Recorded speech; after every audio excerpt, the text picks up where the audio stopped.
आज, कल और आज जौनपुर नाम के एक शहर में लीला का परिवार रहता है। लीला एक पढ़े लिखे खानदान की लड़की थी। पढ़ाई के दौरान ही लीला की शादी हो जाती है और शादी के तुरंत बाद उसे एक बेटा भी हो जाता है। पर जन्म के 1 महीने बाद ही महेश की तबीयत बहुत ज़्यादा बिगड़ जाती है। मुझे बहुत घबराहट हो रही है। मुन्ना मुन्ना सही से सांस नहीं ले पा रहा। मुझे कुछ नहीं पता, आप अभी मुझे डॉक्टर के पास लेकर चलिए। आज तो डॉक्टर की स्ट्राइक है लीला, मैं तुम्हें कैसे लेकर जाऊं?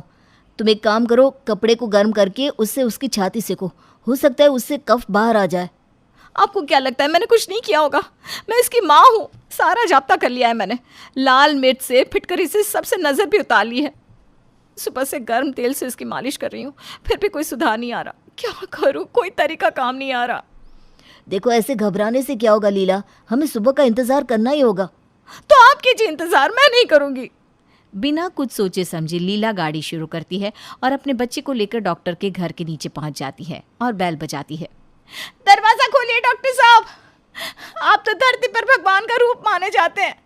अपने सारे नियम कानून तोड़कर मेरे बच्चे को संभाल लीजिए, वरना इसे कुछ हो जाएगा। आप अगर बाहर नहीं आए तो मैं इस भारी बारिश में अपने बच्चे को आपके सहारे छोड़कर अपने प्राण त्याग दूंगी। एक माँ की गुहार सुनकर डॉक्टर साहब महेश का इलाज करने पर मजबूर हो जाते हैं और बाहर आते हैं।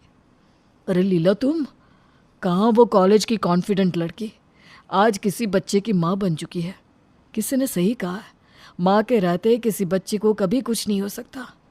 तुम्हारा महेश बहुत खुश नसीब है लीला। लीला को जीवन में कुछ करना था, उसके कई सपने थे, पर महेश के होने के बाद उसने उन सपनों को ऐसे छोड़ दिया जैसे हाथ से पानी, और अपनी माँ के कर्तव्य को निभाने लगी। ऐसे ही दिन बीतते जाते हैं और महेश 19 साल का हो जाता है। मुझे अपनी डिग्री पूरी करने के लिए 23 लाख रुपए की ज़रूरत है मम्मी। बिजनेस कुछ अच्छा नहीं चल रहा, इतने पैसे पापा देंगे कहाँ से?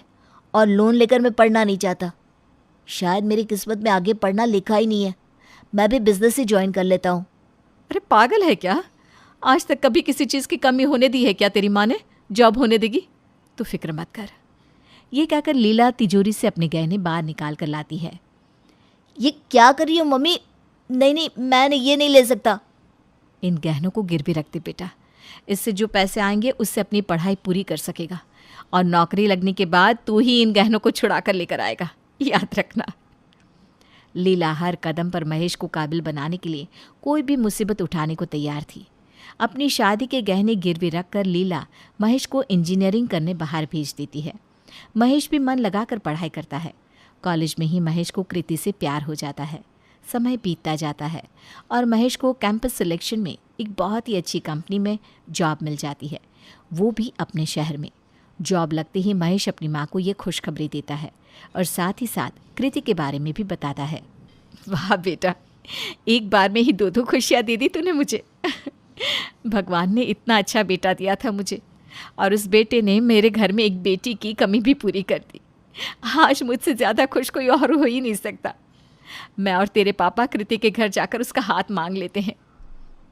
लीला कृति के घर वालों से उसका हाथ मांग लेती है और कुछ ही दिनों में कृति बहू बनकर लीला के घर आ जाती है। शादी के 2 दिन बाद। ये रोटियां बड़ी अजीब लग रही है। आपकी तबीयत तो ठीक है ना मम्मी? ऐसी कच्ची रोटियां आप कभी नहीं बनाती। आज रोटियां मैंने नहीं, कृति ने बनाई है बेटा। ओ, आई एम सो सॉरी कृति, हम सभी से मिस्टेक होती है। वो क्या है ना, रोटी तो अच्छी है पर मुझे हमेशा मम्मी के हाथ के खाने की आदत है ना, इसलिए शायद। कॉलेज के मेस के खाने से तो अच्छा ही खाना बनाया है मैंने। शादी के बाद ना हर बेटी को अपनी माँ ज़्यादा ही अच्छी लगने लग जाती है। अरे बहू, ऐसी बात नहीं है। अरे सुन तो। गुस्से में कृति अपने कमरे में चली जाती है। रात के वक्त सभी डिनर पर जाने के लिए तैयार होते हैं। कृति काले रंग की साड़ी में तैयार होकर खुद को शीशे में देख रही होती है। तभी महेश कहता है, तुमने शादी के 2 दिन बाद ही काली साड़ी पहन ली कृति, मम्मी ने मना किया था ना। मम्मी मम्मी मम्मी, ठीक है, तुम्हें क्या फ़र्क पड़ा? शादी कर ससुराल तो मैं आई हूँ, घर मेरा बदला है, तो बंदिशें तो मुझ पर ही लगनी है ना। अगर अब इस मम्मी के पुजारी को उसकी माँ की पल्लू से अलग नहीं किया तो मेरा नाम भी कृति नहीं।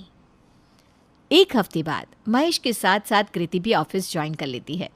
कृति के एब्सेंस में लीला घर का सारा काम कर लिया करती, पर कृति को तो महेश के सामने अपनी प्यारी सास को एक विलन दिखाना था।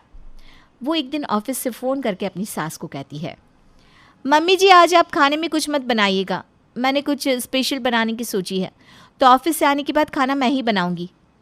अरे बेटा, तू तो खुद सुबह जाती है रात में आती है, इतनी थकावट के बाद तू खाना कैसे बना पाएगी? चिंता मत कीजिए मम्मी जी, मुझे आदत है। रात को ऑफिस से आते ही कृति किचन में चली जाती है। जैसे ही महेश घर आता है, उसे देखकर कृति अपने माथे पर पानी लगाकर पसीने से भीगी होने की एक्टिंग शुरू कर देती है। इतना पसीना, ओ गॉड, दिन भर काम करके आओ और फिर ये खाना भी बनाना पड़े। कोई बात नहीं, अब मम्मी जी ने कहा है तो करना तो पड़ेगा ही। ये सब क्या है कृति? छोड़ो, चलो कमरे में, चलो आराम करो, खाना बाहर से मंगवा लेंगे। नहीं नहीं महेश, मम्मी जी ना कल अपनी फ्रेंड से फ़ोन पर कह रही थी कि शादी के बाद मेरी बहू ने बिल्कुल रसोई से मुंह मोड़ लिया है। मैं नहीं चाहती कि उन्हें ऐसा लगे कि मैं काम से बच रही हूँ। मम्मी तो ऐसी नहीं थी, आजकल क्या हो गया है उन्हें? ऐसा कहकर कृति महेश के मन में उसकी माँ के लिए शक का बीज डाल देती है। कृति बार बार ऐसा कुछ न कुछ दोहराती रहती, जिसके कारण महेश के मन में उसकी माँ के लिए नफरत बढ़ती जाए। कुछ दिनों बाद कृति माँ बनने वाली थी। वो अपने कमरे में पेट पकड़े एक दवाई लेकर आती है। ये कैसी दवाई खा रही हो तुम कृति? मेरे पेट में बहुत दर्द हो रहा था महेश, मम्मी जी से दवाई मांगी तो ये दी। अरे पर ये तो अबॉर्शन पिल्स है। ओ गॉड, मुझे नहीं पता था कि मम्मी इतनी गिर जाएगी। उन्हें अब मेरे बच्चे से भी तकलीफ होने लग गई।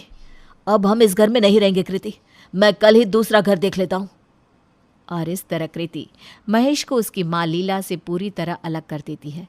लीला कई बार अपने बेटे से मिलने की कोशिश करती है, पर अब महेश के मन में अपनी माँ के लिए बहुत नफरत भर चुकी थी। वो अपनी माँ से मिलता ही नहीं। प्रीति अपनी सास के सामने भी अच्छी होने का नाटक बखूबी करती रहती। लीला अपने बेटे के नए घर में उससे मिलने आती है। मुझे माफ़ कीजिएगा मम्मी जी, पर मैं आपको घर के अंदर नहीं बुला सकती।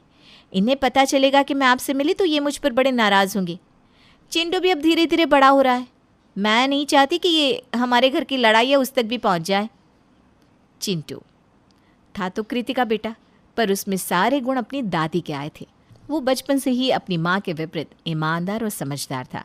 वो हमेशा अपनी दादी को अपने दरवाजे पर आकर वापस लौटता हुआ देखता है। दिन बीतते जाते हैं। चिंटू 19 साल का हो जाता है। मम्मी, मुझे कॉलेज अलॉट हुआ है, वो भी इंडिया से बाहर। अब मैं विदेश जा सकता हूँ। जो पढ़ाई करनी है इसी शहर में रहकर कर, मैं तुम्हें बाहर नहीं भेज सकती। इतना प्यार करती हो अपने बेटे से कि उसे बाहर भी नहीं भेज सकती? तो फिर दादी से उसके बेटे को क्यों अलग किया मम्मी? मैं 2 मिनट भी तुम्हारी आंखों से ओझल हो जाऊं तो तुम घबरा जाती हो। सोचो ना दादी पर क्या बीतती होगी। तुम्हें क्या लगता है मुझे कुछ नहीं पता? तुम जब भी नानी से फ़ोन पर इस बारे में बात करती थी, मैं हमेशा सुन लिया करता था। दादी ने तो अपने गहने तक पापा को पढ़ाई में मदद करने के लिए दे दिए थे, पर तुमने वो गहने भी दादी को नहीं लौटाए। मुझे स्कॉलरशिप मिल गई है, मुझे आपके पैसों की ज़रूरत नहीं है। मैं जा रहा हूँ मम्मी, हमेशा हमेशा के लिए। और हाँ, पापा दादा दादी मेरे साथ ही जाएंगे। उनका बेटा अपना फ़र्ज़ भूल गया, पर उनका पोता नहीं भूलेगा। अपना सामान पैक कर चिंटू घर से जाने लगता है।